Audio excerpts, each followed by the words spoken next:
would be wonderful if Iran could enjoy equality between men and women. The equality of men and women is one of the main principles of the Baha'i faith, the most recent of God's religions. Unfortunately, by simply loosening or even abolishing the Islamic dress code in Iran, the root of Iran's issues surrounding the principle of equality will not be solved. Baha'is in Iran, who are considered religious minorities, continue to be arrested on baseless charges and wrongfully accused of being spies. Even with looser dress law restrictions, a fair lifestyle would not be established for all. Some Iranian Muslims are attempting to gain social freedom for themselves. Whether or not the dress code remains in place, religious minorities would still continue to be deprived of the same benefits as Muslims.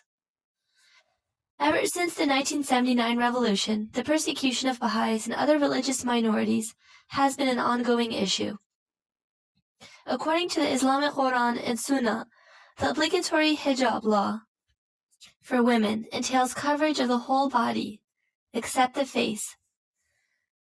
Of course, whether or not to adhere to the hijab law is a personal choice, and all Muslims are entitled to making this decision.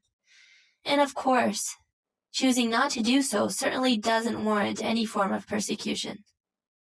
The question is, given that the hijab law was put into effect nearly 1,500 years ago, a law that was perhaps necessary for protecting women during that particular time period, if Muslims now do not believe in the hijab dress code, why do they continue to call themselves Muslims?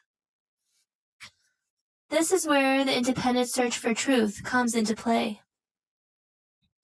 On the other hand, Baha'is who do not believe in the literal sense of the word hijab or covering. Rather, they believe in inner chastity, purity, and modesty. Furthermore, Baha'is are obligated to obey the laws of a country's government.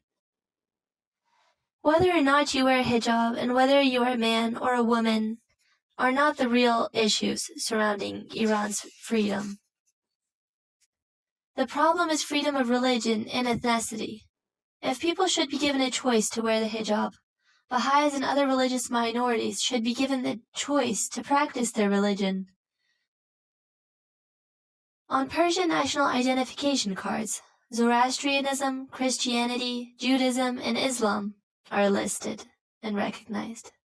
The Baha'i faith is not recognized in Iran, as it is frequently persecuted based on false political accusations. The Baha'i faith is the only religion whose writings have explicitly revealed Baha'is' non-involvement in politics. In fact, Baha'is have been instructed through the teachings not to partake in politics, and not even in protests. Baha'is believe in the oneness of God, mankind, and religion, universal peace and harmony, the elimination of all forms of prejudice, equality between men and women, education for all, and many more.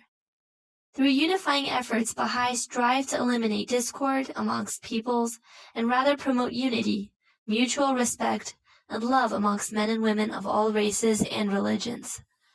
Therefore, it is simply impossible and inconceivable for a Baha'i to be arrested based on political charges.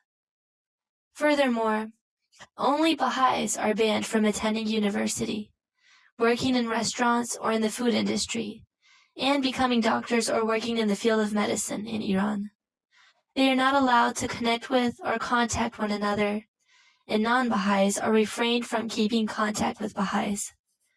It is an effort to isolate Baha'is from other Baha'is and non-Baha'is. Therefore, the hijab dress code issue is only for Muslim women's freedom.